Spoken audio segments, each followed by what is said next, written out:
Oi, eu sou a Bruna, a mãe do R da Isis, e esse é o Mater, um podcast que foi criado para ser um lugar de troca e acolhimento.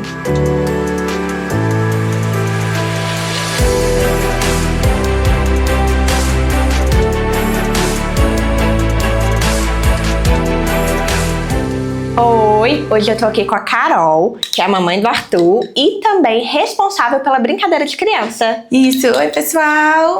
Carol, vou começar como eu começo com todo mundo. Primeiro quero te agradecer, fiquei muito feliz que você aceitou vir, né? A gente vai conseguir conversar muito. Sim. E eu quero começar do início, como eu começo com todo mundo primeiro, sabendo se você sempre sonhou em ser mãe. Sempre. E não mãe só de 1, de 4. E essa ainda é minha meta. Mesmo depois de 1, que todo mundo falava que a gente ia desistir, não desisti. Ainda é 4. Gente, já começou assim o spoiler. Sim. Mãe de 4. Sim. Tá, então você sempre sonhou em ser mãe e Sim. ainda, esse sonho ainda tá de ter mais filhos. Sim. Mas antes da maternidade, veio a psicologia, veio a clínica. Sim. Vamos entrar primeiro nessa parte, então? Vamos. Conta assim, como que tudo começou, como que você começou na psicologia, né? Conta aí pra gente. Ó, a minha área na psicologia é uma área muito específica, né? A minha área é dentro de uma abordagem que a gente chama análise do comportamento. E mais específica ainda para trabalhar com criança. Então, tudo começou quando eu vi que, na verdade, que não serviria só estar formada. Eu precisaria ter experiência para quando eu formasse já ter uma carga prática e teórica. Então, eu comecei mesmo fazendo estágios. Então, eu tive a oportunidade de ser assistente terapêutica na casa de 2 pequenininhos que são meus amores até hoje, que continuam comigo, que é o Emanuel e o Bento. Foram crianças que me deram a oportunidade para conhecer a prática e eu vi que realmente é um mundo muito carente de informação, um mundo muito carente de intervenção. Então, me especializei da forma que eu pude, né? As famílias pagavam supervisão para mim, compravam material. E aí, quando eu formei, que foi em 2021, eu tive a oportunidade de começar meu primeiro consultório na ICLIN, que foi um convite da Isa e da Ana. E aí, quando eu montei meu consultório, em setembro a gente montou, em setembro a minha agenda já estava fechada de pacientes, porque eu já vinha alimentando muito tempo essa parte teórica, e onde eu montei uma página no Instagram, né, como que o Instagram faz muito alcance, onde eu começava a divulgar mesmo, assim, ideias de brincadeiras para você fazer em casa com o seu filho. Por exemplo, se você tem um algodão e uma tinta, o que você pode fazer? Como trabalhar a contagem, como trabalhar contato visual. Então, era uma página que é ainda a página até hoje, né? Mas essa página fez com que eu chegasse nessa visualização de clínica. E aí fui me apaixonando cada vez mais pela psicologia infantil, pelas crianças, mas o que eu vejo que tem muita relação com o que a gente vai conversar hoje é a maternidade, né?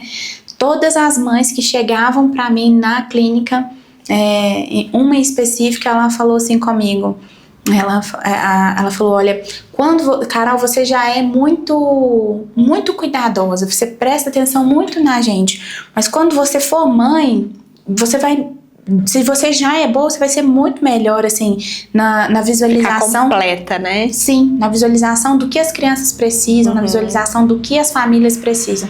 E realmente, então, assim, acabou que coincidiu muito quando eu montei a primeira clínica, né? Porque 1 ano depois que eu já estava na clínica, eu já montei a primeira unidade. Então, antes assim, muitos dos seus pacientes já vieram junto com você ali pra clínica, já logo no começo, muito por causa de você alimentar ali um Instagram. Sim. Então você já ia trazendo essa autoridade e já era desde o início o foco.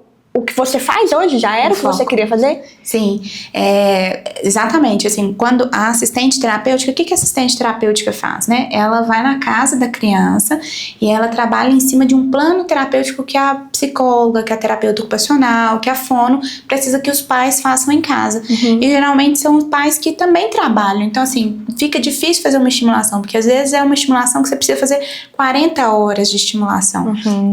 Então eu ia e fazia esse trabalho junto com as famílias.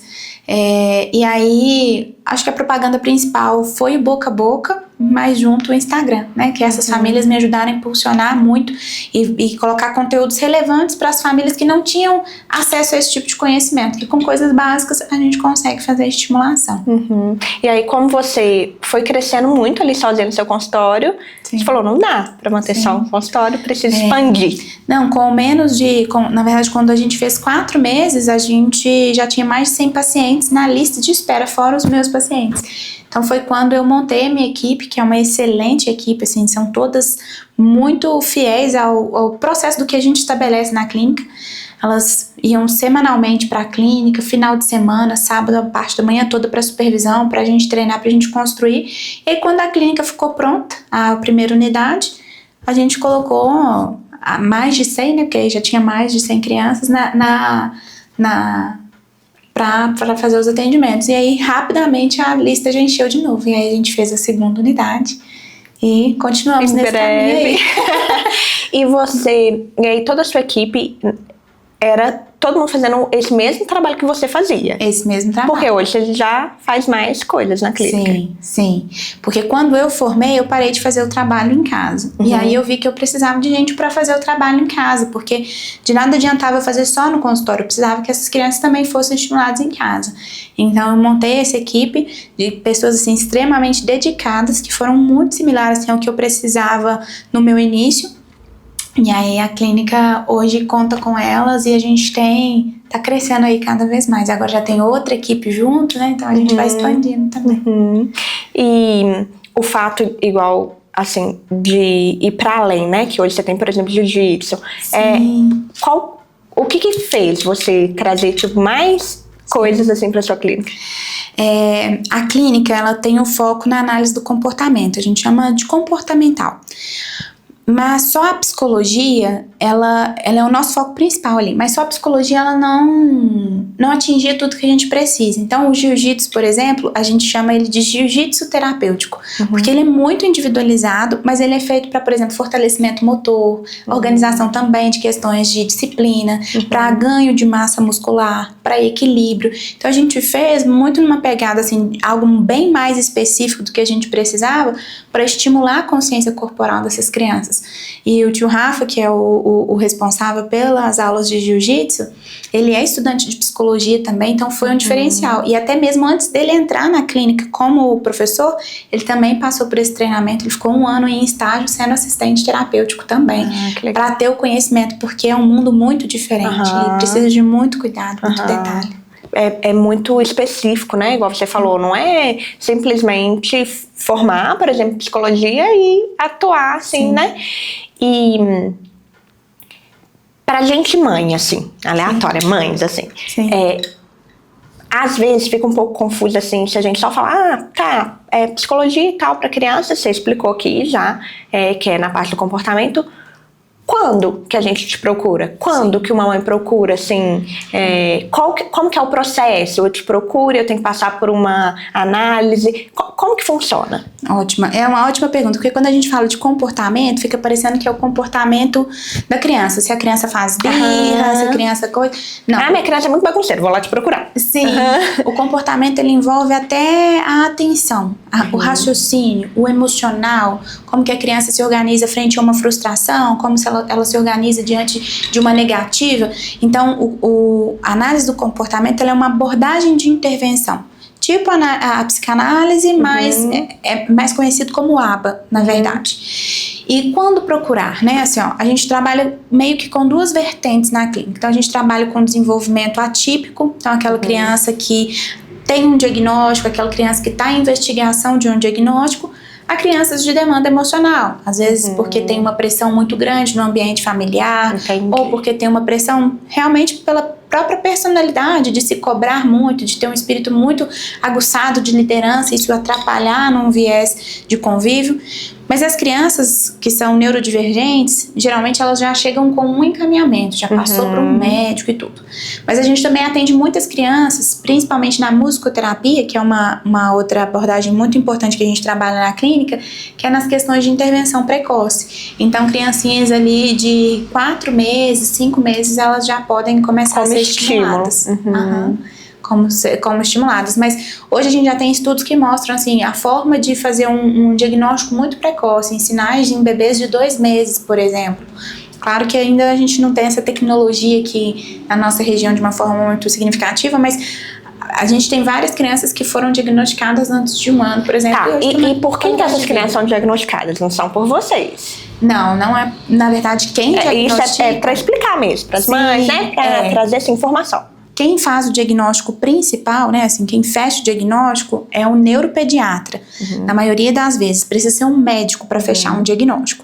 Mas o neuropediatra, ele vai precisar de uma equipe multidisciplinar para poder ver coisas que ele não consegue ver. Porque uma consulta, né? Ali com o pai, às vezes observando a criança, mas... E se eu te faço perguntas específicas, as suas respostas vão ser específicas. Mas você tá aqui, a sua criança tá ali, aí eu tô... Ah, tá, não, bate com esse aqui, bate com esse aqui. E a avaliação no contexto da psicologia, por exemplo, lá na clínica eu faço na vertente do cognitivo. Então eu vou avaliar o cognitivo, raciocínio, atenção, vou avaliar a comunicação expressiva, quanto que aquela criança está conseguindo expressar verbalmente, não verbal, se ela já aponta, se ela faz triangulação do olhar. A gente vai avaliar se ela faz uma comunicação receptiva, se ela entende comando de um segmento, de 2 segmentos, por exemplo, senta e pega, ou me entrega e vai, se ela consegue organizar isso, conceito simples. A gente trabalha no adaptativo, que é como se fosse ali a autonomia da criança mesmo, por exemplo, em conseguir se vestir sozinha, em conseguir escovar o dente. Claro que essa parte é junto com uma questão de terapia ocupacional. Mas comportamental é sobre a autonomia mesmo, assim, a vontade da criança. Então a gente avalia o que é esperado para a idade, como que tá. E um outro muito importante que é o socioemocional. Então a qualidade social daquela criança com o equilíbrio emocional. Se perder X vezes, há quanto tempo ela desequilibra, se tá conversando e jogando, consegue manter as 2 linhas de qualidade. Aí vai dependendo muito da idade pra gente avaliar. Mas aí eu faço essa avaliação e mando pro neuropediatra. E coloco a minha hipótese diagnóstica. Então eu vejo sinais do TEA, eu vejo sinais do TDAH, ou é uma criança de demanda emocional, mas que precisa de intervenção ou não precisa. E aí a gente coloca... Entendi. Então, quando, exemplo, o pediatra de repente tem vamos falar aqui primeiro sobre um diagnóstico mesmo. Sim. O pediatra tem uma dúvida ali, né? Uma possível hipótese, encaminha pro neuropediatra. Ou até mesmo pra gente direto. Ou direto, entendi. Aí vocês fazem essa avaliação. Sim. E dão um parecer de vocês, e aí o neuro vai fechar o diagnóstico ou não. Vai fechar o diagnóstico ou não. E mesmo não fechando o diagnóstico, assim, ó, vamos supor, não foi suficiente para fechar o diagnóstico dessa criança aqui, mas a gente tá vendo prejuízos muito evidentes. Intervenção, precisa fazer terapia. Aí como fazer, como organizar, vai depender da demanda de cada criança ali mesmo. E às vezes o próprio pai, assim, porque eu vou falar primeiro de mim, assim, bem... particular, né, pessoal meu mesmo, com o Henry, principalmente por ser primeiro filho, se quando vê os outros você me conta, mas assim, você tem uma experiência de lidar ali todo dia, mas a gente sabe que quando é o filho da gente é diferente. Tinha uma coisa que a Isabela sempre falava pra mim que me deixava muito em paz, assim, de que, Bruna, por exemplo, sou formada em pedagogia, pós-graduada em psicopedagogia, trabalhei muitos anos em sala de aula, então assim, algumas coisas eu achava que comigo ia ser mais fácil, vamos dizer assim, né? E aí, de repente, quando eu me deparava com alguma dificuldade, eu ficava assim, nossa, mas não era pra isso acontecer comigo, sabe? E aí a Isabela falava uma coisa assim comigo às vezes, Bruna, você é a mãe deles, sabe? Tipo assim, não se cobre como uma profissional, por exemplo. Ela falava, eu não sou pediatra dos meus filhos. É claro que eu sei, né, em algumas situações e tal, pela minha formação, enfim, mas eu não sou a médica deles. Eu sou a mãe deles. E como mãe a gente fica vulnerável, enfim. Então a gente tem que ter essa... me fugiu a palavra, mas... tipo, esse cuidado com nós mesmos, né? De que tá tudo bem a gente não conseguir fazer tudo que a gente talvez faria até com outra criança. Porque, primeiro, é muito mais fácil com o filho dos outros, não é? Muito mais. As pessoas falam assim comigo, nossa, imagina na escola esse tanto de menino. Gente, é muito mais fácil cuidar de 10 alunos lá, que não são os nossos filhos, do que cuidar, às vezes, de 2. Porque... com a gente, eles testam limites, não que não testa com professora, com outros profissionais, mas assim, com mãe é diferente. Muito diferente. Muito diferente. Então, enfim. E aí, com o Henry, eu era sempre muito, muito preocupada. E aí, toda hora, tipo assim, que eu desconfiava de qualquer coisa, eu procurava um especialista, eu conversava com a Isabela, vamos levar não sei onde, nanana. E aí, a primeira coisa dele foi que eu vi que ele demorou um pouquinho mais a mexer o bracinho esquerdo do que o direito. Não mexer, mas tipo, fazer movimento de pinça, tentar pegar o brinquedinho no tapetinho, essas coisas. E eu ficava pesquisando. Menino, no tempo tal tem que fazer isso, tananã. Sabe, sempre assim, nossa, e muito ali e tal. E aí, não tá fazendo, então vamos procurar uma fisioterapia, osteopata e tal. Beleza. Aí fez lá, aí falou que era possivelmente torcicolo congênito, de posição na barriga. Ele ficou muito tempo na mesma posição, então de repente pode ter sido por isso. Aí trabalhou e tal, beleza, passou, ok.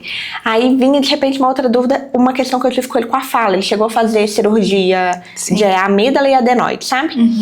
E aí eu passei por várias fonos e nenhuma resolvia o que eu precisava. E alguém falava assim, às vezes comigo, não, tá tudo certo, tá na idade, a comunicação dele tá boa, a fala vai vir logo em seguida. Eu não me dava por satisfeita, sabe? Não, então eu vou pedir outra opinião e outra. Vamos fazer então. Fazia, não chegava no resultado. Não, então não tá bom, sabe? E sempre naquela procura, vamos no otorrino então, pra ver, porque ele babava, sabe? Ele não conseguia ficar de boca fechada. A princípio pode ser dente, aí o tempo passava e o negócio não resolvia. Enfim, eu ficava assim, mega aflita, sabe? Nossa, não tá certo isso e tal. E aí, otorrino, não, né? Tá cedo demais pra olhar. Tem que esperar a tal idade. Eu falei, gente, vou ficar esperando, sabe? Aí eu tava sempre tendo que correr atrás do profissional que fosse me ajudar. Isso é uma coisa que pra gente como mãe assim, é muito frustrante. Exatamente. Porque, por exemplo, eu fui achar profissional que fez a cirurgia dele lá em Belo Horizonte, aqui eu não achei, sabe? Porque, tá cedo demais ainda. Tá, mas o prejuízo dele tava sendo grande, porque aí ele teve uma questão que provavelmente genética, que uma fono falou, que é a hipotonia de língua, ele fica com a língua depositada embaixo, a mesma coisa que eu, tem a fala assim. Então ele tava ficando prejudicado, só que ele começou a sentir. Enquanto ele não tava sentindo, eu tava correndo atrás, mas não tava sendo tão difícil quanto quando ele começou a sentir. Por exemplo, um episódio. Ele troca algumas sílabas. Ele fez fono já com várias fonos, várias vezes e tal, e não evoluía. Assim, evoluiu um pouco em algumas coisas, mas não evoluía nessas trocas silábicas, e não são trocas... São trocas importantes, por exemplo, cá por tá. Então ele vai falar tucano, ele fala tutano. Aí, tipo assim, quando tá num contexto, dá pra entender, mas fora de contexto, ou quando, sabe? Enfim, deixava a gente... Ainda deixa. E aí aconteceu um episódio que... a gente voltando de uma viagem no aeroporto, uma moça perguntou pra ele assim, conversando assim, qual que é seu nome? Aí ele olhou pra mim e falou assim, eu não sei falar o meu nome. Eu vi o seu relato só. E eu senti tanta, tipo assim, foi a primeira vez que eu senti que ele, assim, percebeu que aquilo tava fazendo falta pra ele. E aí, como a gente fica assim, poxa vida, mas eu tô tentando, eu fiz tudo que eu podia, eu levei em vários profissionais, ninguém consegue me ajudar, sabe? E aí... Enfim, a gente fica assim, perdida também. Fica mesmo. E dói muito, né, na verdade. E eu te falo isso porque esse discurso que a Isabela te trouxe, ela também teve que usar comigo, ela tem que usar comigo até hoje. E olha que eu sei muito do desenvolvimento infantil. Só que é exatamente aí que dói, assim, onde a gente vê doendo nos nossos filhos, né? E a gente vê doendo nas mães dos nossos pacientes. Então eu imagino como que é desafiador para você, porque a gente sabe como o mundo é muito cruel em muitas partes. E a psicologia ela vem para fortalecer isso também, por exemplo, porque eu não sei exatamente as questões do porquê ele tem ou como está agora, porque eu não avaliei ele nesse sentido, mas é fortalecer ele nessas questões, sabe? Porque assim, ele tem isso, mas eu tenho várias outras questões, você tem várias outras questões que são as fragilidades para o mundo, só que a dele está muito mais evidente. Né? E a gente sabe que em muitos aspectos a crueldade vem do outro, mas sem a intenção. Um coleguinha de sala fala alguma coisa, mas sem a intenção de ser ruim. Só que o quanto a gente interioriza aquilo, que é o nosso problema. Então a psicologia ela também vem nesses momentos para ensinar a definir aquilo que é meu e aquilo que é do outro. Qual é a minha limitação e como eu vou me organizar com isso. E qual é a minha potencialidade e como eu não vou ultrapassar isso perante o outro. Mas é muito difícil. Uma coisa importante que você comentou comigo, é que vocês trabalham muito com os pais, né? Sim. Porque isso é um ponto que eu sempre falo assim, que como mãe aqui a gente tá muito frágil ali em determinados momentos. Principalmente quando atinge os nossos filhos de determinada maneira. Sim. E a forma como o profissional age com os pais é, assim, determinante em muitos momentos, né? Porque eu passei um episódio que, em um otorrino que eu fui, ele virou e falou assim, você fala desse jeito, como é que você vai esperar que seu filho vai saber falar direito? Tipo assim, desse jeito. Eu saí de lá chorando e tal, eu liguei pra minha mãe e tal, e eu fiquei pensando, eu fiquei muito mal, sabe? Mas aí eu até depois conversando com a minha mãe e tudo, ela falou, não, Bruno, mas eu fiz tudo que eu pude na época, eu fazia fono, mas realmente eu detestava, sabe? Enfim, ela falou, eu fiz tudo que eu pude, ela fez mesmo tudo que ela pôde, sabe? E melhorou a minha fala do que era, mas, tipo assim, não era maneira, até porque as trocas que o Henry faz não são as que eu faço, sabe? Então, assim, não era isso que tava fazendo ele ter a dificuldade que ele tinha. Mas a forma como o profissional, sabe, trouxe isso pra mim... É muito comum esses relatos de arrogância, né? Assim, e é uma tristeza muito grande, porque se você pensar, você tá num lugar de profissional, de ajudar e não de julgar. E a gente tenta trabalhar. Não, e se eu procurei é porque eu tava buscando uma ajuda, senão eu nem teria ido, né? Tipo assim, eu fui lá em busca de uma ajuda, que era um otorrino, tipo assim, não era nem a fono em si. Tudo bem, até na época falou, não, leva na fono e tudo mais, mas a forma como ele agiu comigo me deixou assim, inesquecível, sabe? E a mãe é muito quando você fala que você, né, consegue, tipo, trazer os pais, já conseguia mesmo antes de ser mãe, agora com certeza muito mais. Agora muito mais. Mas assim, de entender o sentimento da mãe ali, né? A mãe tá procurando ajuda. Sim. Uma coisa que a gente sempre, assim, na clínica, os pais sempre falam muito sobre isso, assim, é do acolhimento que a gente oferece mesmo, da escuta. Então, não só eu, enquanto responsável de todas as profissionais de atuação de responsabilidade ali da criança, tem muita escuta. Só que aí, agora começou a me atingir nesse ponto que você trouxe sobre o Henry, assim, o Arthur, meu filho, ele tem uma dificuldade significativa para contato visual. Ele não olha nos olhos. Ele tá aqui, ele vai ficar assim com você o tempo todo. Olhar pra cima e tudo, mas nos seus olhos vão ser base só para ele manter uma estabilidade, mas uma constância ele não mantém. E aí ele é uma criança que fala super bem, então ele passa muito despercebido nisso, né? Ele tem 2 anos e 2 meses agora e ele fala assim, hoje ele chegou na escola e falou, ô Lucas, a minha mamãe e meu papai pode ficar aqui na porta, por favor? Muito lindo, uma organização de comunicação, mas uma falha significativa em contato visual. Mas quem percebe muito disso sou eu, né? E os profissionais que acompanham ele também. Só que aí, quando isso começou a me incomodar, foi quando eu vi que ele tava, não é perdendo oportunidades, porque ele ainda é um bebê, mas a pessoa que não observa a organização social como um todo, ela perde. Então foi onde doeu em mim. E aí foi onde eu coloquei lá na clínica agora, porque eu vou aprendendo com a minha dor e vou vendo do outro. Coloquei na clínica agora um projeto de psicoterapia breve, que é exatamente para cuidar dos pais, porque às vezes a gente não consegue cuidar da forma de acolhimento, uma coisa muito prolongada, porque a gente tem que cuidar da demanda principal. Para a demanda de psicoterapia breve agora. Então, assim, eu pago as sessões dos pais, é um pequeno projeto. Então, assim, ó, você tem as sessões para você poder pensar em formas de resolver isso aqui, de cuidar de você, de se organizar. E as coisas, elas vão sendo aprimoradas à medida que a gente vai passando e sentindo ele também na pele, né? Mas o objetivo tem que ser esse, porque como pode um profissional usar essas palavras que pesam tanto um coração de uma mãe? E você pode saber que você não vai lembrar de coisas positivas que alguém te falou com tanta facilidade como você vai lembrar disso pro resto da vida. Principalmente se você estava na sua fase de puerpério ainda, porque a gente tem uma variação da duração de puerpério, isso te arrasta. Não, e principalmente quando é algo que já tem um certo impacto pra gente. Sim. Assim, eu, hoje, agora com o Henry é que eu voltei a viver isso da minha fala, porque eu já, tipo assim, eu conheci alguém, a pessoa sempre observa. Depois todo mundo fala, já acostumei, se a gente falar e pronto. Mas no começo, algumas pessoas sempre falam comigo, você fala engraçado, sua língua é presa e tal. Enfim, e aí beleza, isso não me deixava desconfortável ou triste. Sim. Mas agora, por causa do Henry, me deixa, sabe? Porque aí volta, igual você falou, pra esse profissional que falou dessa maneira comigo, e totalmente diferente dele, uma vez falou comigo assim, o caso do Henry provavelmente veio de você e tal. Se você quiser, você pode fazer os exercícios também. Se você quiser, eu te falo. Tipo, na maior gentileza, sabe? Foi até a Lid lá da clínica. E foi totalmente diferente. Ela falou, por exemplo, você não fica com a língua depositada no céu da boca. Então, você não faz o movimento certo para algumas palavras. Testa aí tais palavras. E eu testei, elevando a língua certa e a palavra saía certinho. E aí ela até riu comigo e tal, eu falei, se você quiser treinar. Aí eu falei, tá assim, Bruna, treina. Eu falei, nossa, gente, mas depois de velha, né? Eu já não gostava quando eu era criança. Mas assim, totalmente diferente, sabe? Uma pessoa fala assim, olha, você tem a oportunidade se você quiser e tal. Sim. Do que falar assim, uai, olha como é que você é, sim, sabe?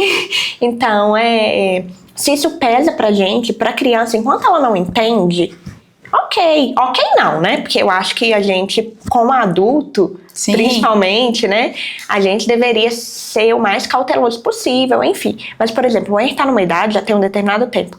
Ele é muito atento, muito. Carol, se a gente estiver conversando aqui, ele estiver brincando ali, ele sabe do que a gente tá falando. Sim. Em determinados momentos ele vem e fala, mas isso não foi assim, não. Ele, sabe?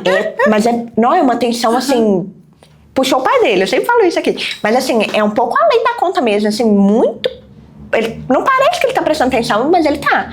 Então, sim, se eu falar dele, principalmente, ele, tipo assim, fica super atento, sabe? Então, se eu falar uma coisa, tipo, nossa, o Henry não sabe fazer isso. Acho que isso não vai machucar ele. Sim. De repente, ele nem vai na hora me mostrar que ele ouviu. Sim. Mas eu sei que o Henry ouve, mas às vezes as mães não sabem que os filhos estão ali brincando e eles estão ouvindo. Isso é muito real. Mãe ou outras pessoas, né, que comentam alguma coisa sobre a criança. Então, eu fico pensando sobre isso, de que comentários enfim, impactam a gente, imagina... Exatamente. Eles, né? E é por isso que a gente também trabalha nas demandas emocionais lá na clínica com as crianças. Porque, por exemplo, a gente tem, vamos pensar até dentro de um diagnóstico mesmo. A gente tem crianças que saem do nível 2 e vão pro nível 1. E aí, quando chegam no nível 1, é onde elas, dentro do autismo, e aí é onde elas visualizam as falhas sociais que elas têm comparados aos outros. Então, se você não entra com uma questão de fortalecer o emocional dessa pessoa para ela ter o autoconhecimento, a chance da gente entrar em quadro de depressão, de fobia social, é muito real, porque a gente precisa desse equilíbrio. E não só para as pessoas com diagnóstico, né? A terapia, ela vem para fazer isso. Então, na escola, às vezes, você está com alguma dificuldade de aprendizagem, mas não uma dificuldade significativa. Você não tem coragem de levantar a mão e perguntar para a professora, eu não entendi. Você não tem coragem de pedir para ir no banheiro para fazer cocô, porque o que seus amigos vão pensar? Então, são muitas crianças nesse sentido também que a gente ajuda, né? E a gente torna a fase adulta mais fácil para elas, sobre posicionamento, sobre saber defender aquilo que é meu, sobre respeitar aquilo que é meu e aquilo que é do outro. Então, é importante nesse sentido, principalmente quando a gente tem dificuldades que são visuais, nesse sentido, é você fortalecer ele, né? E aí, se falarem, sim, é o meu, mas olha como que eu estou hoje. Eu tô assim, eu casei, tenho minha família, tenho meu trabalho, fiquei muito bem, sou muito feliz comigo mesma. É uma questão minha, sim. É porque quando eu falei pra ele assim, que ele perguntou, não sei se você viu, eu falei isso lá no meu Instagram também, que a irmã dele consegue falar o K e ele não. Sim. E eu falei com ele, porque sua língua é igual da mamãe, da sua irmã é igual do papai. Ele ficou triste, ele falou, mas eu não queria que fosse igual da mamãe. Sim. E aí, tipo, aí me deixa sem reação, tipo assim, filha, eu também não queria que você tivesse com esses defeitos, sabe? Não queria, mas isso tá fora do meu alcance. Mas é exatamente isso que você tem que falar. Eu também não queria, tá fora do meu alcance, mas é a nossa realidade. É até na imperfeição que a gente se torna perfeito, que se torna único.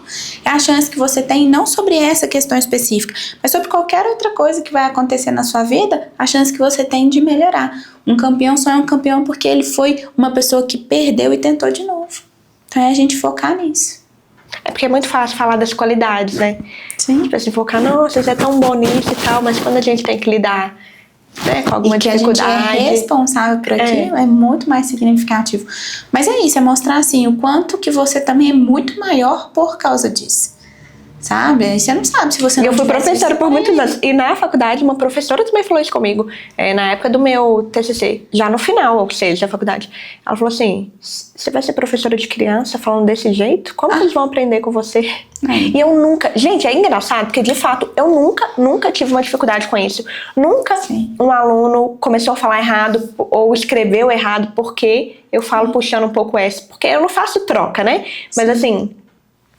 Nunca foi um problema com meu filho, nunca foi um problema com os meus alunos. E de repente é um problema tão grande para os adultos, né? Mas é porque você é mãe.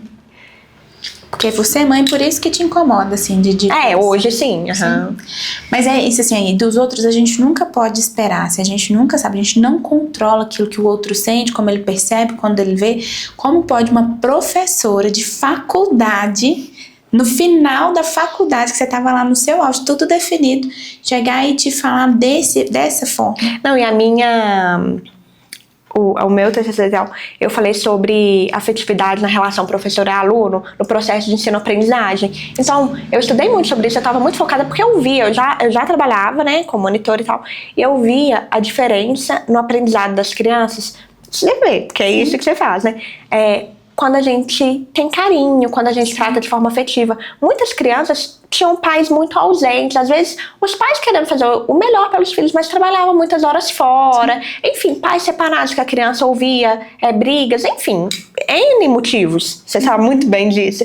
E aí eu percebi, assim, o quanto uma atenção fazia diferença ali no aprendizado, o quanto fazia ela querer estar ali, gostar de fazer atividade de repente. Então, assim, o meu foco era muito além da questão de aprender as letras. Isso a criança vai aprender, sabe? Sim. Mas a forma como ela vai aprender. Sim. E aí, depois, como mãe, assim, eu vendo os meus filhos, eu sempre... E às vezes alguma amiga falava assim, será que eles já aprenderam isso? Eu falei, gente, isso é o menos importante pra mim, sabe? O mais importante é como eles são recebidos. Sim. Como eles têm liberdade pra brincar, sei quem eles são, para ter coragem, para aprender os limites, para saber lidar com frustração. Eu sou muito feliz com isso, com o Henry. Ele lida muito bem com frustração, sabe? Ele sabe esperar. Quando eu falo com ele, as pessoas falam assim, se eu falar com meu filho assim, sábado a gente vai passear em tal lugar. Não posso falar, que senão ele vai ficar muito ansioso. O Henry, eu posso falar, que ele sabe que ele tem que esperar até sábado. Ele me pergunta, claro. Não, mamãe, já tá chegando, eu vou ter que dormir, se eu dormir já vai chegar e tal. Sim. Mas assim, ele sabe, vai chegar o tal dia. E aí, já aconteceu de chegar o dia e eu falar, a gente vai encontrar tal amiguinha no Dom Pedro, e a amiguinha não ir. E eu falei, agora eu vou lidar com uma... E aí ele me perguntou assim, mãe, mas a amiguinha não ia vir, ele já tava assim, né? Tipo assim, tô esperando. Eu falei, filha, ela não vai mais vir. Aí ele, mas ela ia vir, tipo, você me falou que ela ia vir. Eu falei, olha, essas coisas acontecem. Sim. Às vezes a pessoa combina... E ela teve um imprevisto, alguma coisa acontece, às vezes as pessoas não cumprem aquilo que estava combinado e tá tudo bem, isso acontece. E aí ele tipo, então tá. Ele lidou super bem. Às vezes a gente acha que, né, a criança não vai saber lidar, mas enfim, sim, ele lida muito bem com isso. E aí eu fico assim... O que eu quero é que meus filhos sejam cuidados com amor, com carinho. É muito... Gente, ler e escrever, eles vão aprender, sabe? E não que isso não seja importante. Sim. Mas a forma como eles vão aprender a ler e escrever, pra mim, é mais importante. Sim. E essa parte que você trouxe é muito importante, realmente, assim, do estudo que você fez no seu TCC sobre o afeto e a aprendizagem. Uhum. E elas estão altamente associadas. E aí a gente usa muito isso na psicologia também, principalmente lá na clínica. Então a gente oferece muito afeto, muito cuidado, muito amparo, mas a gente oferece ensinando para eles que outras pessoas podem não oferecer isso e como que a gente aprende até mesmo nessas questões. Uhum. Porque a nossa autoestima está muito ligada com esse processo. Então é esse fortalecimento que a gente precisa dar. E esse limite, essa perspectiva também é um diferencial e tanto. Com certeza. Tá fazendo um ótimo trabalho, porque você já sabe, você estudou, fez a base, né? Quando a gente sabe o que é o desenvolvimento infantil, como funcionam as variações emocionais. E pra mim, realmente, isso como mãe, eu acho que me fez uma mãe muito diferente do que talvez até eu imaginasse antes. Sim. Sabe? Porque eu quero fazer tudo muito certinho, eu sou muito assim e tal, e eu sei que eu não consigo, mas eu sigo tentando. Mas esse ponto de que, tá tudo bem, sabe? De repente ele não ser o primeiro ali, ele não ser o mais inteligente da turma, ele, sabe? Não ser o primeiro a aprender determinada brincadeira, ou às vezes ter medo, tá tudo bem. O que eu fico mais feliz vendo, assim, principalmente o Henry ainda tá muito pequeno, a gente tá no processo, mas quanto ele consegue conversar com a gente, sabe? Ele consegue falar sobre o que ele tá sentindo, ele consegue, então, tipo assim, ele sente essa liberdade de trazer pra gente algo que deixa ele desconfortável, algo que não deixa ele feliz. Então, assim, as outras coisas, né, eu acho que deixa o aprendizado mais fácil, mais leve também. Muito mais, muito mais. Então, eu ia falar mais uma coisa. eu ia te perguntar uma dica, assim, né? Eu sei que não é exatamente isso, mas de repente você pode dar umas dicas, assim, para as mães aqui, né? Porque tem o seu trabalho específico ali na clínica. Sim. Tem coisas... você como mãe pode agir em casa, é claro que dentro do trabalho. Você leva a orientação, né, para os pais. Sim. Precisa continuar trabalhando isso, aquilo e tal. Sim. Mas coisas mais genéricas. Por exemplo, uma parte que primeiro a gente passa com eles bem pequenos, igual na idade da Isis, que é a birra mesmo, de se jogar, não sei o quê, né? Sim. Então,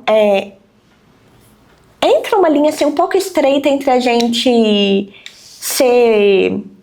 Como que fala quando você deixa tudo? Conivente, quando a gente facilita demais, né? A gente... cede, sabe? Você acaba cedendo muito ali e tal, pra criança não ter a birra. Ou quando você é firme demais e não acolhe, né? Esse é o primeiro. E eu não sei se pra todo mundo é assim, gente, mas o R tá na segunda etapa. Então eu tô passando isso com os dois. A Isis, e ela é bem mais dramática. Nossa, ela é bem menininha assim, sabe? Sim. E ela se joga no chão mesmo. Não, tem que esperar terminar o show dela. Sim. Pra depois conversar. Porque enquanto ela tá lá, não adianta. Ela se joga, chora e tal, ok. O Henry passou por isso, mas ele não era tanto quanto ela, mas ok. Agora, o Henry tá numa fase de realmente testar limite, desafiar, né? Então, se você... A gente então não vai fazer... Tudo bem, eu não quero. Eu agora... Senta aí, Henry, a gente vai conversar. Não vou sentar. Não abre essa porta. Abro. E aí? Pra ser bem sincera, eu acredito que o do Henry é o mais difícil, porque ele sabe argumentar, ele sabe muito questionar. Mais difícil. Sim, e ele vai falar coisas que nem tem, às vezes, um fundo de verdade, porque realmente não tem. Vai falar assim, eu vou embora da sua casa, eu não gosto mais de você. Ele vai começar a organizar palavras que sabem que tem um peso e que atingem a maioria das mães. E aí, o que eu costumo falar pros pais? E que desregular a gente, né? Esse que é o ponto, de tipo assim, se manter regulado nessas situações. Sim. Sabe? E o que desregula muito a gente, assim, ó? Porque, por exemplo, na clínica, nenhum choro me incomoda. Mas por que o choro em casa me incomoda? Me incomoda pelo cansaço, né? E assim, seu marido parece que é super participativo, te ajuda muito. Meu também, graças a Deus, é excelente. Eu tenho uma rede de apoio enorme. Eu não conseguiria fazer nada do que eu faço se não tivesse meu pai, minha mãe, minha sogra, que são apoios, mas a carga é da mãe, a responsabilidade é da mãe, o olhar atento o tempo todo é da mãe. Então o choro do Arthur, ele me desregula 1000 vezes mais do que de qualquer outra criança por causa do meu cansaço, não cansaço de cansaço, mas o cansaço emocional. E aí é onde a gente acaba cedendo. E aí a primeira coisa que a gente trabalha com os pais, tanto nessa questão do quando é pequenininho ou quando vem com essas palavras de desafio ou palavras ofensivas em um certo ponto, o que você tem que fazer? É cuidar do da sua autorregulação. A gente tende a entrar naquilo ali junto com a criança e vai virando uma bola de neve. Porque aí se você fala com ele, não abre a porta, ele vai lá, fala, abro, e você vai lá e bate na porta, fechando a porta, ele vai puxar a porta que você bateu. Então ele tem uma justificativa em cima da sua justificativa e vai virando isso aqui. Então o primeiro é cuidar da autorregulação. Então assim, exercícios de autorregulação que funcionam muito. É o respirar profundo, porque aí a gente ajuda na organização da oxigenação do cérebro, faz com que o nosso batimento fique mais controlado e a gente consiga pensar mais racionalmente. Mas o problema não é mexer naquele momento, no olho do furacão. A gente tem que mexer no antecedente, nas coisas que acontecem antes. Então, por exemplo, agora ela está numa fase ótima para você conversar com ela sobre como se acalmar, sobre como é estar calma, sobre como fazer quando está nervosa. Então eu uso muito com o Arthur sobre falar. Arthur, fala. E muito com um gesto associado. Porque ele tá lá, e na hora que fala, aí ele, ô mamãe. E aí daqui a pouco chora de novo, mas consegue me falar o que precisa. Mas agora é o começo para organizar a autorregulação para a vida adulta. Porque a gente faz isso até, por exemplo, com os nossos maridos, com os nossos pais. Não, o Felipe às vezes fala comigo assim, eu tô vendo a Bruna ali. Gente, porque realmente quando é algo que me desregula muito, eu fico assim, um pouco...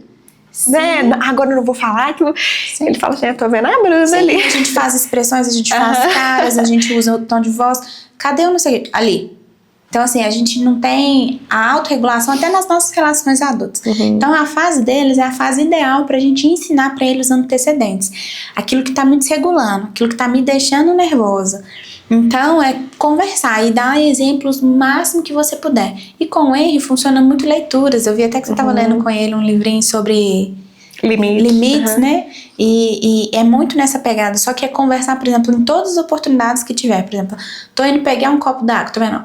Vou pegar um copo d'água, você vai esperar. Você viu que você esperou? Como que é fácil? Como você consegue? Então, você vai usar de acordo com as questões que acontecem. Dela, eu acredito muito que é pelo não, mas é mais pelo não do esperar mesmo. Às vezes você precisa fazer alguma coisa, ela quer aquilo e quer tomar de você. Não, ela quer tudo, o dela é mais, ela quer do jeito dela na hora dela. Sim. Né? E se ela quiser a banana e não tiver a banana, sim, acabou o mundo. E aí você mostrar que as coisas existem muito para além dela, sabe? Então, por exemplo, se você estiver passando uma maquiagem, mostrar, olha, eu estou passando a minha maquiagem, olha como que eu estou bonita. Mostrar que as coisas existem para fora dela, que as coisas que você gosta também estão para fora dela.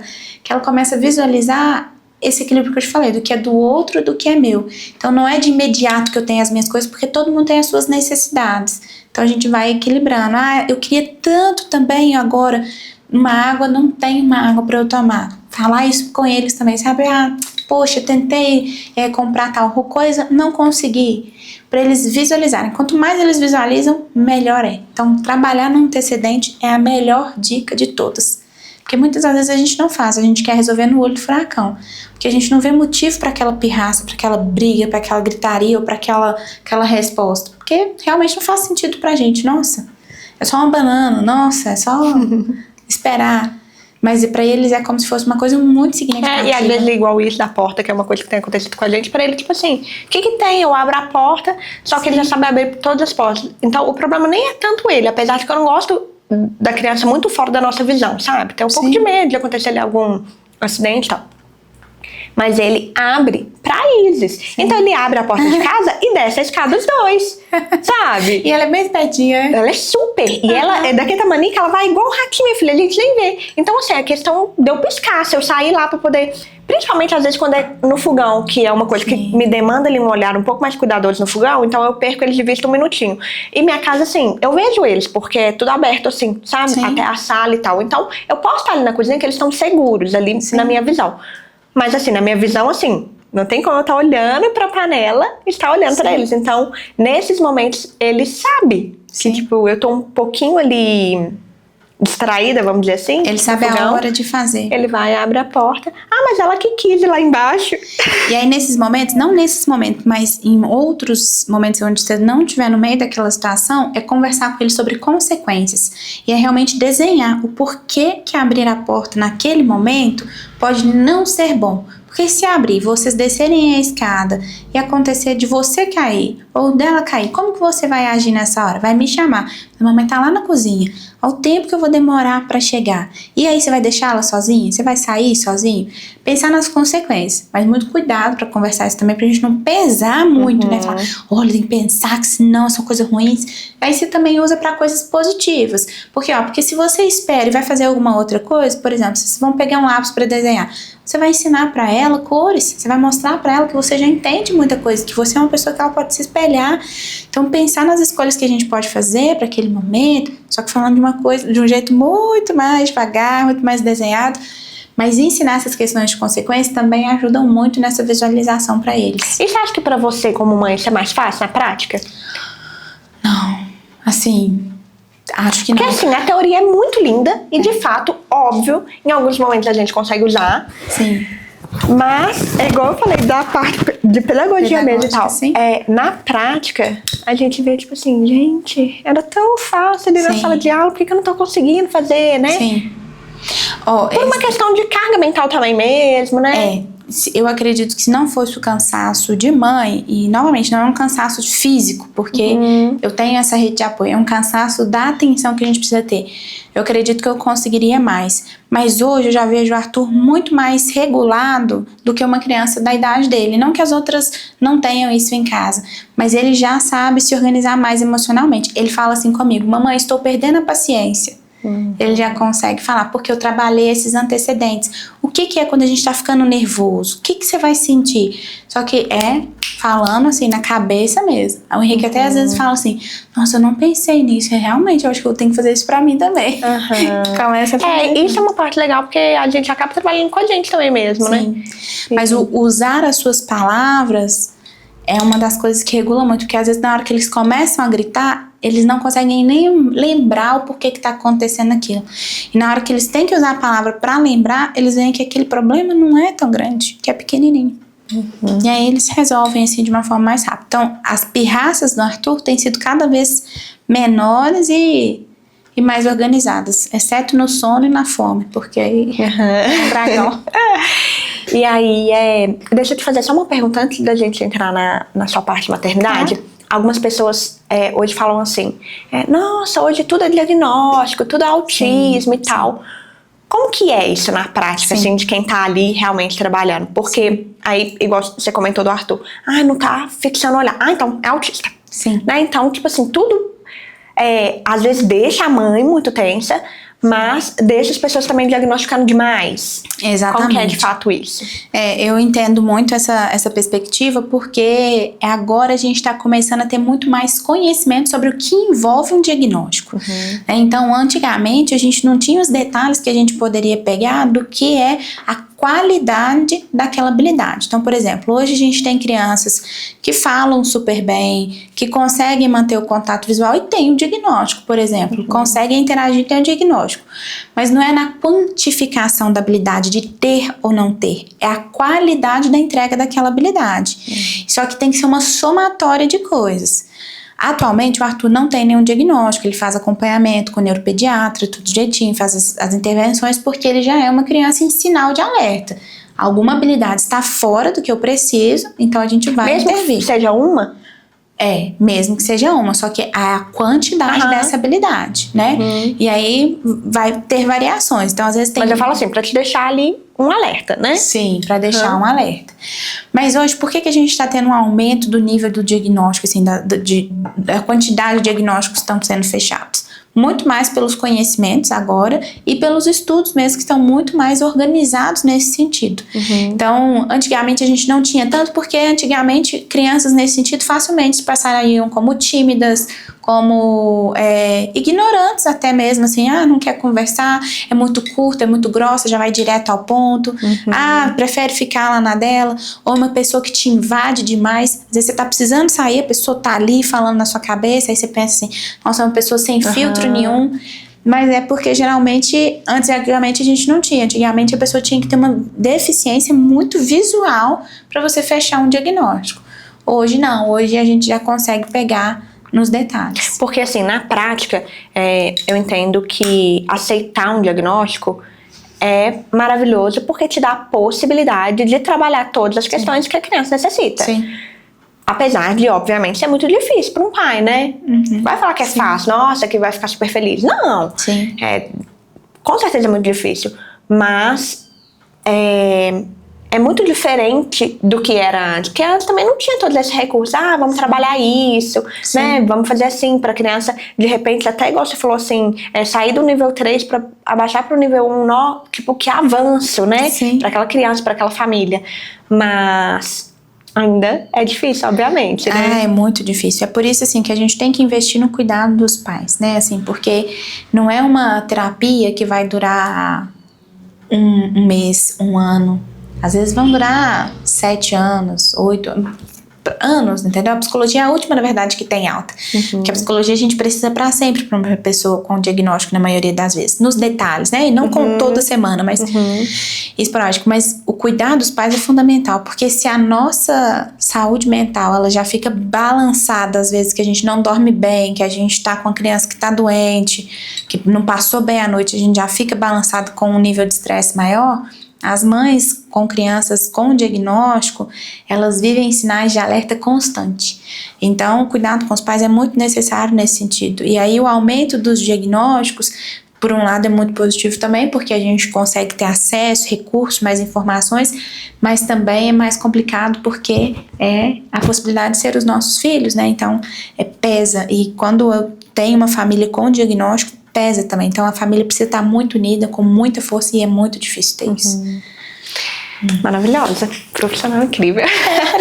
Agora vamos entrar então na maternidade. Sim. Quando que veio o desejo de ser mãe mesmo, né? Sim. Na prática, como que foi, assim? Na verdade, eu sempre quis ser mãe, assim. Quando eu tinha 7 anos, eu tentei adotar uma criança. Porque minha tia assim, você vai lá que eu quero adotar uma criança. Ela até me levou lá pra ver assim, ó, não é assim que funciona. Você vê na novela que você chega lá na maternidade, tem a criança. Não é assim. E desde então, eu sempre quis ter filho.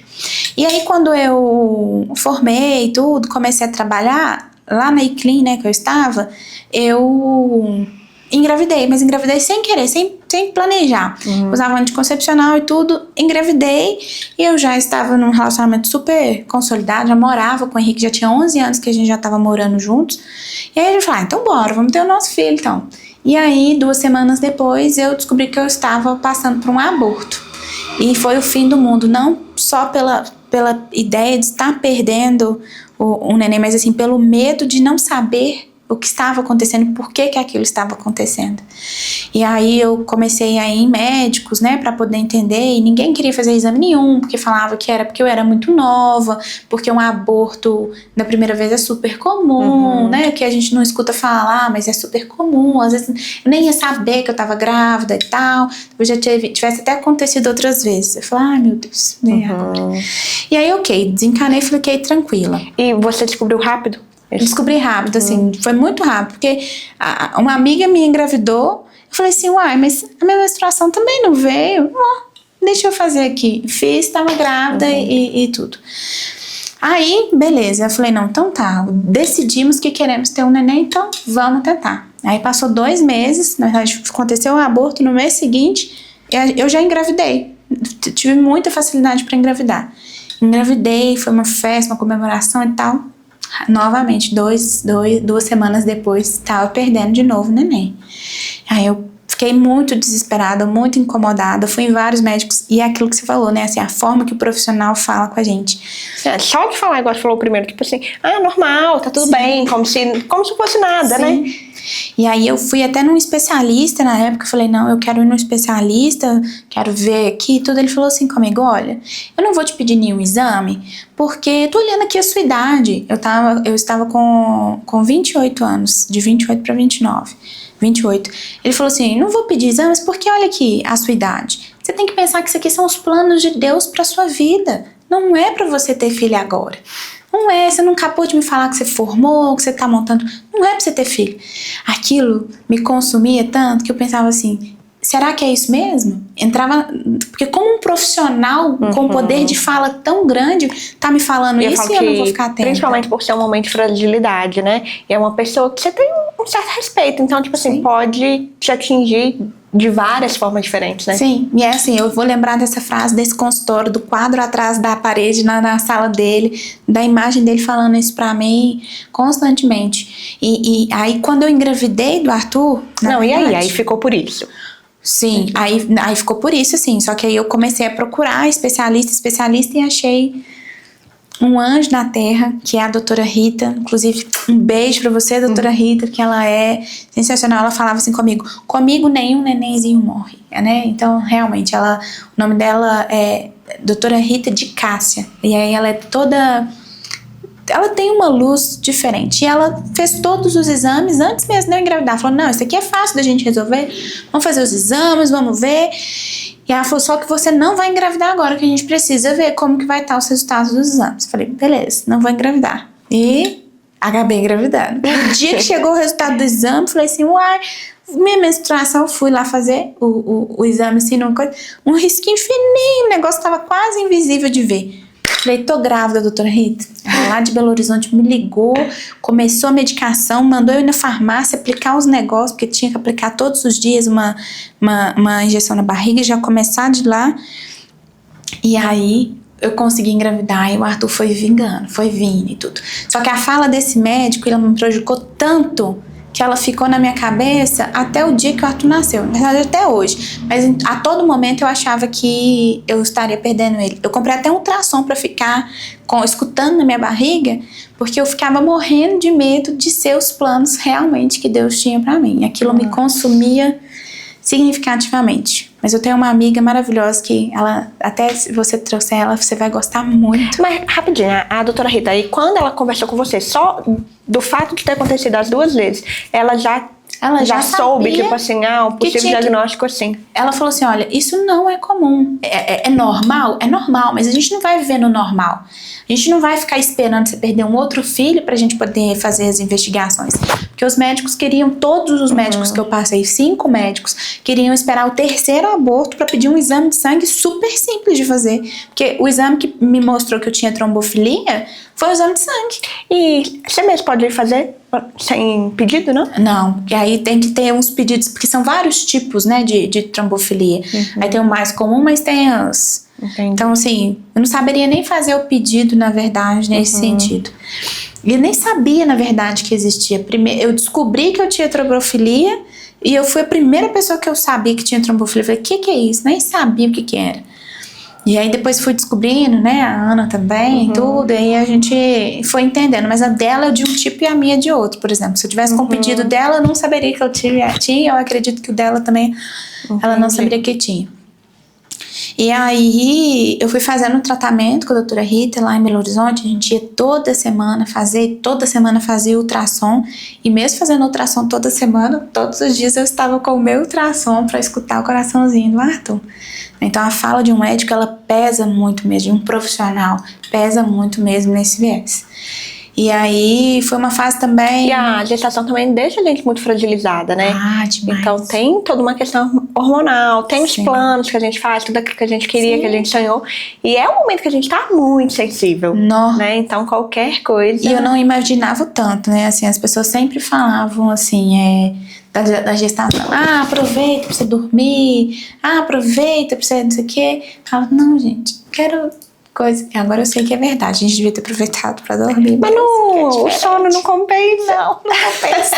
Não adianta, gente. Dorme ou não dorme, você vai ficar com o sono a mesma coisa. Mas a gente nunca mais dorme igual, né? Mas e aí, tipo assim, aí você foi uma gestação acompanhada ali, mas foi relativamente tranquila, ou não? Ela foi tranquila e não foi. Dentro do esperado, assim, foi bem né? dentro do esperado. A doutora Rita ficou bem tranquila o tempo todo, ela me passou muita confiança, mas eu tive algumas dificuldades. Então, me pediram muito para fazer uma consulta com uma hematologista, porque hematologista é especialista em sangue. Então, se a trombofilia estava indicando uma questão com sangue, eu deveria fazer o acompanhamento com o hematologista também. E aí, quando eu fiz uma consulta com a hematologista, ela foi um outro baque, porque ela falou assim, ó, resumindo, né, assim, ou vai você, ou vai ele. Porque, na verdade, seu exame não tá mostrando trombofilia. Seu exame tá mostrando o contrário de trombofilia. A trombofilia é como se o sangue fosse muito ralo. E o seu é como se fosse... Não, muito grosso. E o seu é muito ralo. Então, se você tá tomando enoxaparina, ele tá raleando mais ainda. Então, qualquer corte, você vai sangrar muito. Então, parto normal ou parto cesárea, você vai sangrar e não tem nada que ninguém possa fazer. Outro profissional que, assim, tirou meu chão, né? E aí, a doutora Rita custou a me convencer, a me mostrar que não era isso. Mas eu resolvi confiar na doutora Rita, porque eu falei, vou ter que confiar em alguém, né? Só que é a forma que os profissionais falam, entendeu? E aí impactou novamente. Então, assim, foi muito difícil. Isso você já tava mais... Isso eu não contei pra minha mãe até hoje. Eu tava com 28 semanas. Arthur nasceu com 36. Tava quase já. Eu não contei nem pra minha mãe até hoje, porque a minha mãe é médica também e ela não deixou ela nem ver os exames, na verdade. Acho que ela ia ter um infarto, alguma coisa. Mas foi muito difícil por causa desse tipo de comentário. Então, um comentário antes de engravidar, um comentário e dando a certeza mesmo, olha, eu não gosto de fazer esse tipo de comentário, mas eu preciso de fazer. Ou você para de tomar medicação, ou não vai ter jeito, só volta um. Eu falei, como assim?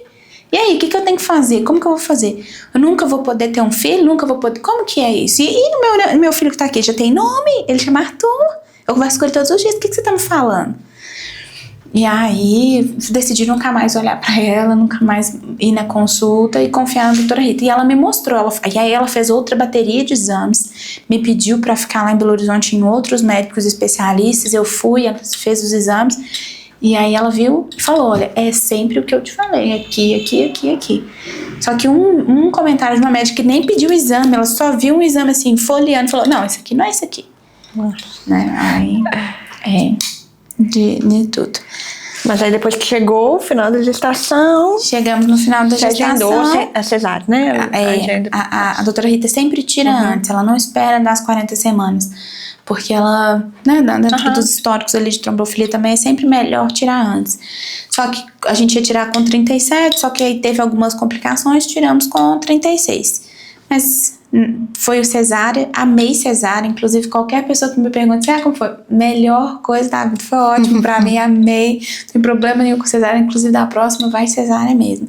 Foi muito tranquilo, na hora que ele nasceu eu chorei muito, porque eu fiquei com muito medo, porque eu não tava escutando ele chorar, mas ele tava chorando, só que eu tava chorando mais alto do que ele, porque foi real, ele nasceu, ele tava ali, ele foi fruto de tantas orações, ele foi realmente um milagre. Então, aí quando ele nasceu e tava nos meus braços, eu falei, a melhor coisa da vida, como pode assim como que eu vivi sem ele antes? Eu não consigo lembrar da minha vida, não sei se você consegue lembrar da sua, eu não consigo lembrar da minha vida sem o Arthur. Não faz muito sentido pra mim onde que eu tava, o que que eu tava fazendo, o sentido da vida ali mesmo, sabe? Era outra pessoa, né? Era outra pessoa, eu realmente, na hora que eu segurei ele, que ele deitou assim, que ele colocou a boca no meu peito, eu falei, nossa, a melhor sensação, né? Onde eu estava, porque outra pessoa. E dali nasceu uma mãe, nasceu eu, nasceu Arthur, e aí nasceu outra profissional também que envolve tudo isso que a gente conversou. Agora o desafio mesmo, eu achava que era a gestação e o parto, né? Mas o desafio mesmo é você aprender a fazer um ser humano sobreviver. Você não sabe se o que você tá fazendo tá certo, se tá errado. Então, e o mais difícil ainda é educar esse ser humano, né? Porque depois você vê que acaba fazer sobreviver, alimentar, trocar a fralda. Sim. Não é nada. Mas até alimentar foi muito difícil. Então, não, mas a amamentação, né, no caso. Porque pra mim também foi muito difícil. Porque assim, depois que a gente passa, eu vi uma vez uma pessoa falando assim, tem dois tipos de pessoas. Tem mais, mas assim, uma pessoa que é tudo muito positiva, que é a Ana, né? Tipo, tudo tá muito bom, tá tudo bem. Eu não dormi nada, mas tá tudo certo e tal, amanhã eu durmo. E tem aquela pessoa que, tipo assim, você vai ver quando você tiver dois, tá achando que tá difícil sabe, de forma muito negativa. Tem gente que é muito assim, né? Tipo assim, não, é porque não chegou nos 3 anos, tá achando 2 difícil. De fato, pra cada pessoa pode ser muito único, igual eu falo pra mim. Os 3 primeiros meses foram os mais difíceis. E agora com ele tem sido bem desafiador, sabe? Por essa questão nossa. Tipo, eu tenho que trabalhar as minhas emoções. Eu tenho que aprender a lidar com determinadas coisas. Então, assim, o que tem tornado difícil, porque a parte de educar mesmo, de ensinar e tal. Ele é um menino tão maravilhoso e de repente ele tem umas atitudes que não condizem. Não condizem, a gente fica assim. Enfim. Então, só que quando a gente olha só para um lado ou só para o outro, não faz sentido, porque a vida não é nem só o bom, nem só o ruim, né? É uma mistura ali das duas coisas. Mas o que eu li foi uma pessoa falando assim, a fase mais difícil é a fase que a gente tá vivendo. O que é que passou? A gente já lidou com ela, a gente, tipo assim, não é que a gente esquece, mas já passou, essa aqui eu já consegui, né? Igual o videogame. Essa fase aqui já foi. Agora, tô nessa aqui que tá sendo mais difícil. A próxima, na teoria vai ser mais difícil ainda, mas a gente vai aprendendo a lidar com cada uma. Mas, porque pra mim também foi muito difícil a amamentação, do Henry principalmente, mas eu tive dificuldade com a Iris também, então... mas eu não consegui amamentar. Você não conseguiu? Não consegui. E eu vi até você falando da retirada, né? Eu falei assim, imagino que é uma outra fase que deve ser muito difícil de você fazer assim, emocionalmente, de tudo, assim, de tudo. Mas eu não consegui. Aí foi outro profissional, assim, novamente, que falou assim, não, você tem que fazer, você tem que se esforçar. Porque você não tá querendo fazer isso por quê? Porque você quer... Não, falou assim, você quer emagrecer? Eu falei, não, eu sempre fui gordinha, não é o problema, eu quero ele alimentado. Mentira. E aí, dentro da maternidade mesmo, eu falei, olha, gente, não sai leite, porque eu fiz 2 cirurgias no meu peito, já retirei 2 vezes, então são 2 cirurgias que dificultam com que eu tenha acesso ao leite pra poder dar pra ele. Por causa dos ductos, né? Eu também fiz redução de seio muito mal feita, então esse era um problema. Eu cheguei até o final, tipo assim, sabendo que tinha chance de eu não aumentar. Mas na época, tanto a doula quanto a consultora de amamentação na época falaram assim comigo. Eu falei, eu já vou comprar mamadeira, né, por precaução. Só que ela sabia que eu queria muito amamentar. Ela falou, Bruna, mamadeira, seu marido sai lá no minuto e compra. Tipo assim, não faz isso. Sabe, porque senão você já vai, tipo assim, já não vai dar certo. Sim. Falou, vai. E tipo assim, o meu, de fato, deu certo. Eu fiz uma só, mas assim, poderia não ter dado, sabe? E só que a forma que a pessoa também te encoraja ou te cobra faz muita diferença, né, gente? E aí, a minha mãe bateu o pé lá, o Henrique bateu o pé, e aí foi onde a gente conseguiu cuidar bem dele ali.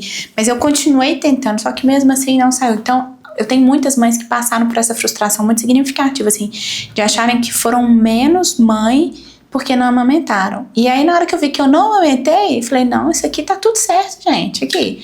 Vamos construir isso, trabalhar nisso. Então, assim, tem coisas que eu preciso trabalhar na clínica até hoje com mães de crianças, por exemplo, de 6, 7 anos, que pega bem nessa fase. Mas, novamente, por causa do que é cobrado em cima de uma mãe, né? Da forma que é cobrado. E é muito, muito difícil mesmo, né?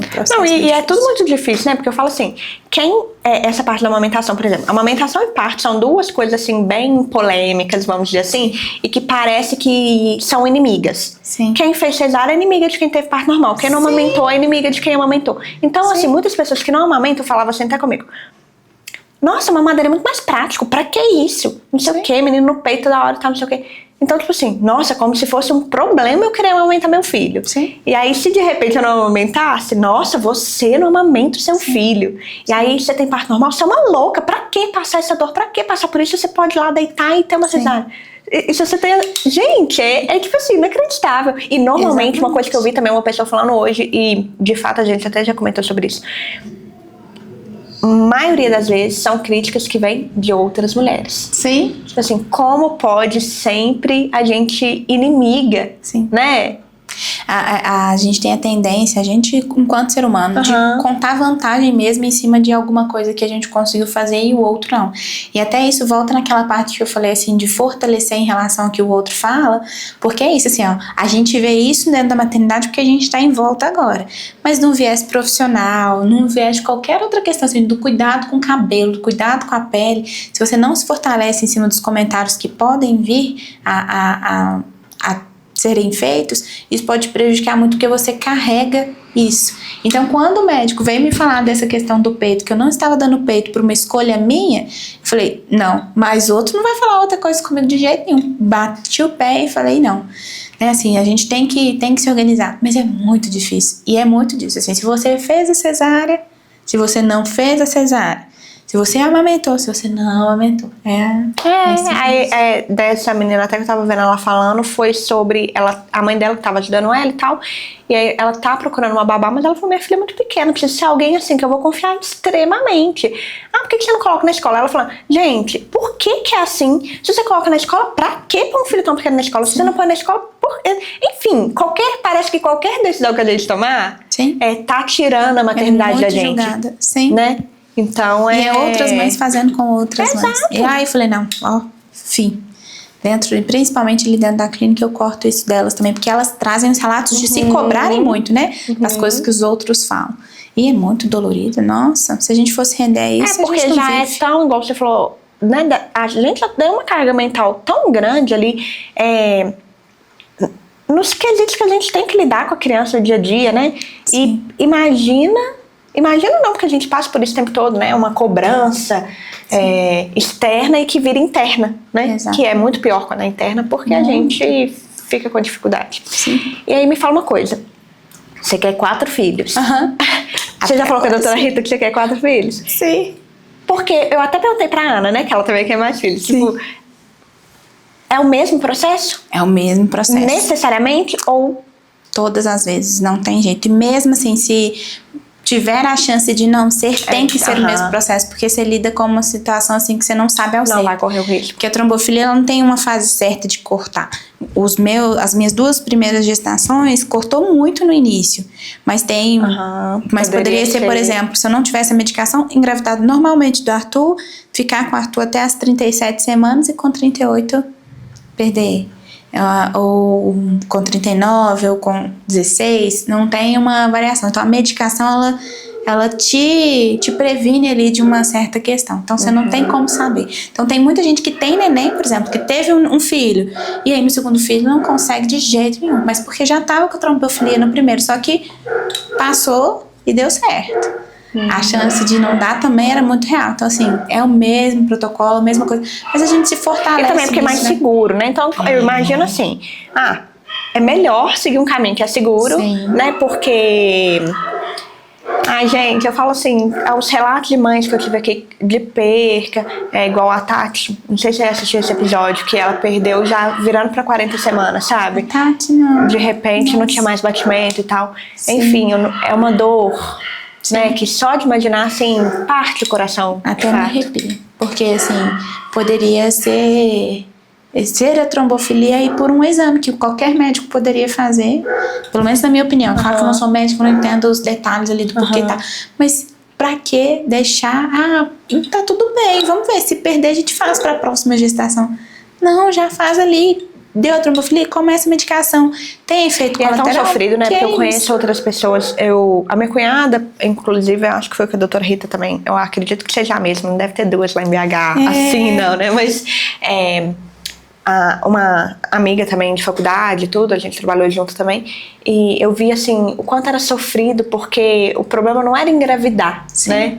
Engravida, mas não mantinha a gestação e tal, e a mulher às vezes, principalmente quando tá assim no planejamento, porque imagino que para qualquer pessoa descobrir uma gestação e de repente aquela gestação, né, não progrediu e tal, deve ser muito triste. Mas para uma pessoa que tá desejando, né? Porque eu falo assim, o meu não via positivo no do Henry. Eu não tive nenhuma perca, mas toda vez Demorou a vir. toda vez que eu fazia o teste e era negativo, era uma dor tão grande, tipo, ai, eu achei que dessa vez era. Sabe? Então, todo mês aquela frustração grande. Então, e é muito dolorido. E se você quer ter mais? Eu não. Eu já quero fechar minha fábrica. Vamos ver se com 2 eu vou parar Dá também. pra rir, pra chorar. Mas eu já queria um casal. Era meu sonho de vida, assim, ter um casal. E eu pensava antes em adotar uma terceira criança, sabe? Confesso que hoje eu não sei se eu tenho mais esse sonho. Sim. Por alguns motivos, mas assim... A prática da maternidade é bem... Sim, eu te entendo. E assim, eu acredito que eu não sei se eu vou ter os meus 4 sendo gerados através de mim, mas a adoção é algo que eu também... Eu sempre tive essa intenção. E eu atendo algumas crianças num sentido voluntário mesmo, né? Então, a gente tá fazendo atendimentos, por exemplo, pro Lar de Maria. E cada criança, assim, dá uma vontade de cuidar mesmo, sabe? Assim, de amparar. E é muita vulnerabilidade. Pensar que a gente pode oferecer para aquela criança ali um mundo. É muito... É algo a se construir ainda, né? Tô só no meu primeiro. Acho que são muitas vertentes ali mesmo e tal. E assim, o mundo é muito cruel com essa parte também, né? Então, assim, muito antes, quando eu não tava nem, tipo assim... estudando, enfim. E eu falava nessa possibilidade, as pessoas, tipo assim, você é louca? Sim. Tipo assim, como assim? Você não sabe a genética da criança, enfim. Sim. Então as pessoas já ficam colocando tantas coisas na sua cabeça, Sim. né? E você, igual eu tenho os meus filhos, eles são tão parecidos, mas tão diferentes. Sim. E personalidades em momentos tão diferentes. É tão difícil de lidar com essas duas personalidades. Sim. E, nossa, gente, não é fácil. Mas é muito fácil, assim. Não tem como julgar uma pessoa que decidiu e depois não quer mais, uma pessoa que falou que nunca ia querer e depois tem. Porque a vida, ela vai trazendo várias variações. E eu acredito muito, tipo, a fase que a gente tá vivendo também, né? Tipo assim, hoje, pra mim, eu não queria mais nenhum. Quem sabe? Né? Mas eu queria que o Felipe fizesse vasectomia, gente, porque eu morro de medo. Sim. Como, tipo assim, na minha cabeça, tá, que eu não quero mais. Teve um mês aí que a minha menstruação, ela é muito desregulada. Então, pode passar 40 dias, 60 dias, tipo assim. Então, é uma coisa que dá aquele, tipo assim, será? Sim. E aí teve uma vez que eu passei mal, só que eu já tinha menstruado. Tipo, menstruei uma semana, passei mal na outra semana. A minha mãe tá assim, ô Bruna, não é possível, né? Que você fez isso, caísse desse tamanho. Você falou que não ia arrumar mais. Eu falei, não, mãe, nada a ver. Mas aí depois foi que fiquei assim. Será? Não, mas será? Ai, tipo, que medo, né? Sim. Então, Mas pra mim tá bom. Vamos ver, na hora que eu tiver o segundo, eu volto aqui pra contar se eu vou querer mais, gente. Não, mas é porque eu queria mesmo os dois, assim, sabe? Queria um menino, e veio pra mim, tipo assim, eu queria um menino e depois eu queria uma menina. Então veio já o que eu queria, parece que assim... E lá em casa nós somos três, somos 3 meninas. Eu e minhas irmãs que são gêmeas, a diferença de 1 ano de idade. A Camila tá Romana pra mim. E eu adoro casa cheia, assim, de tudo. Então, eu acredito que esse sonho, ele venha daí e essa possibilidade ainda tá aí. Vamos ver. Que legal. Eu amei tanto, eu ficaria aqui horas conversando com você. Muito gostoso, eu amei. E eu nem precisei ficar falando assim, será que eu tô com vergonha? Não, fluiu, tudo muito bom. Foi muito bom, fiquei muito feliz. Eu também. E você me ensinou muito, tenho certeza, outras mães também. E realmente esse seu olhar, né, igual a gente chegou aqui nessa parte da afetividade, com certeza que faz essa profissional incrível, né, que você demonstrou aqui. Muito a melhorar, mas no caminho. Parabéns pelo seu trabalho, pela sua maternidade. Pra você também, se dedicando, conhecendo várias histórias, construindo seu caminho aí, é muito legal de ver. Fico bem feliz também de fazer parte agora. Muito obrigada. Eu amei, viu? Então é isso, a gente se vê no próximo episódio. Tchau! Tchau! Se você gostou desse episódio, aproveita, já deixa aqui o seu like, comenta o que você achou e compartilha também esse vídeo com outras pessoas. Siga a gente aqui no canal e também no Instagram, que é @mater.podcast.